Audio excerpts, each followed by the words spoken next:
Libre. Pinuntahan namin siya kanina. So, ayan o. ay, oo nga. Baka yan nga. Dala niya yung kama. Tingnan niyo. Oo, napipigil to. Wait lang.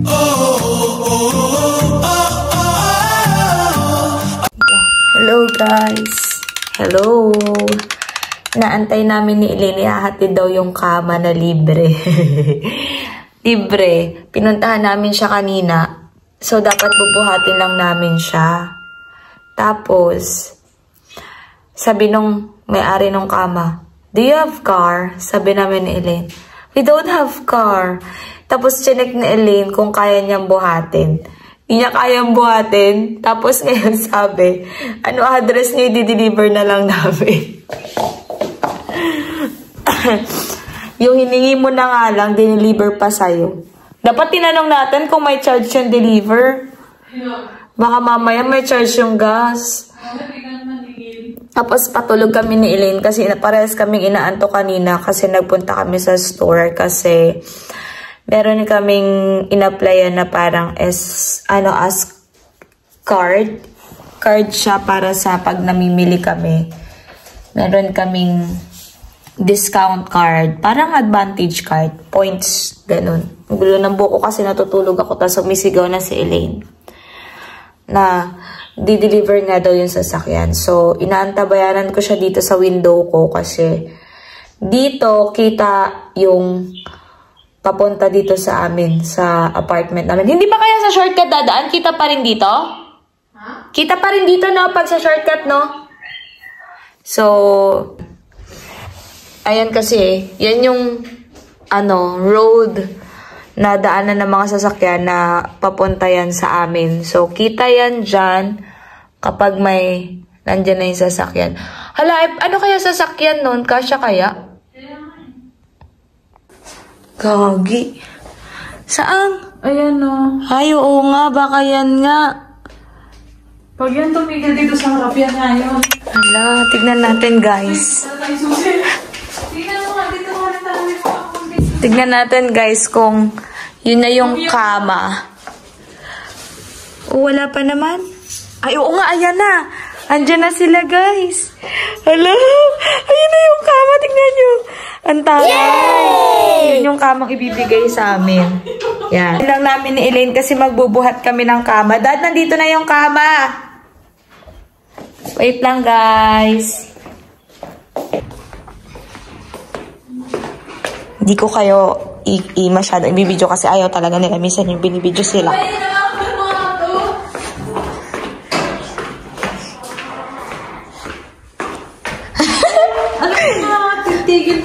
Ayan, dala-dala niya yung kama. Tingnan niyo. Oo, napipigil to. Wait lang. Ayan. Ito, wait lang. Oh, yeah. Ayan, sa likod yan siya. Karen. Oops. Ay, kitos. Hello, guys. Ang ganda nung kama, tapos bagong-bago pa siya. Tapos sila pa talaga nag-deliver, di ba? Kita nyo, mababait naman ang finish talaga eh. Sino ba nagsabing hindi? Ayan, ito yung kama. Tingnan nyo, sobrang... At saka nung binaliktad siya, sobrang bago pa, tapos wala pa siya mga anay-anay. Tapos sabi niya kasi bumili sila ng bago, something 180 centimeter. Yan, so, Jika? Oo, ako na dito. Kunin mo yung kama ko. Pwede na sa akin. Diba, hindi siya pantay kasi mababa to. Ito ang mababa. Oo, kumpara mo daw bagong upo ka. Pero yung yung ganun niya, haba niya parehas lang. No? Oh, pero mas to mababa. Ay, at least may foam. Oo, may foam din siya. Tingnan mo kung kasya yung sapin. Yan. Aling sapin? Tingnan mo, bago pa. Diba? Oh, saan mo to? Tapos yung ilalim, alam mo, ginano ni Elaine, hala, ang bigat pala! Oh my God! So, hirap na hirap yung dalawang lalaki magbuhat.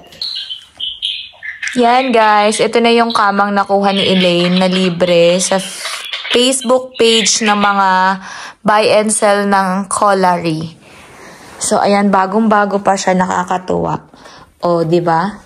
Tapos, nung binubuhat siya nung dalawang mama, nung dalawang finish, yung ilalim niya as in bago pa talaga. Tapos, malambot siya. Ang reason lang niya kaya niya binigay kasi bibili siya ng bago ng mas malaki at parating na yun kaya kailangan nang maibigay nila tong luma. Actually, parang bago pa nga eh. Ayan. So, ito lang naman yung parang nakikita mong may mancha. So, edi, palitan mo ng laban mo. So, magagamit mo na siya. Ayan. So, ang mangyayari, itong sa akin, kukunin niya ni Elaine, tapos pagtatabihin niya para malaki na rin yung kama niya. Kasi parang nabibitin kami mag-ikot doon sa napakaliit na pang isang tao. Ito, mainam na to, komportable ka nang makatulog. So, bibilan ko na lang yan ng bedsheet na double. Oo nga, sa Temu. So, meron ditong parang Shopee yung Temu. So, ayun guys, hanggang dito na lang muna ang ating vlog at sobrang nagpapasalamat tayo doon sa taong nagbigay sa atin ng libreng kama. So, ayan na siya. Ayan yung nakikita nyo. So, iba-vacuum ko muna siya. Papaarawan ko siya bukas ng maaga. Tapos, iba-vacuum ko muna siya. Tapos, sasapinan natin. Tapos, yung kama ko mapupunta na kay Elaine.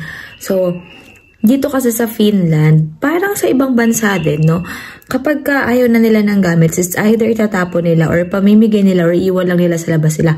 Pero dito, parang mas pinaprioritize nila yung ibigay ng free kaysa sa itatapon nila, no? So, dito, mas pinaprioritize nila na parang para sa amin, mas parang feeling ko mas binibigyan nilang chance yung iba kaysa itapon kagad sa basura. Yung iba nga nating kabayan, di ba talagang nakikita nila sa basurahan. So kami, lucky pa din at thankful pa din dahil hindi siya tinapon sa basurahan. Tapos, ang big thing pa doon is, ang bait lang kasi dineliver pa nila. Actually, nung una, ang pinaka-expect namin na attitude ng mga Finnish is hindi sila ganun ka sa mga tao. Pero sa ngayon naman, siguro yung iba, pero sa ngayon naman wala pa naman kami nakikita ang ganun na hindi kagad sila yung parang medyo masungit tignan. Pero pag naka-anuhan mo na kasi sila, mababait sila. And mga happy din silang person. Happy person din. Ayun, so hanggang dito na lang guys. So see you on my next vlog. Please don't forget to subscribe and hit the notification bell. And sana po follow nyo rin ako sa aking TikTok account and sa aking Facebook page. Thank you so much sa mga nanonood sa aking vlog at sa mga bagong subscriber. Thank you so much and I hope that you will share my vlog and videos para marami din pang ma-inspire na kapwa nating OFW at kapwa nating kabayan sa Pilipinas. Thank you guys!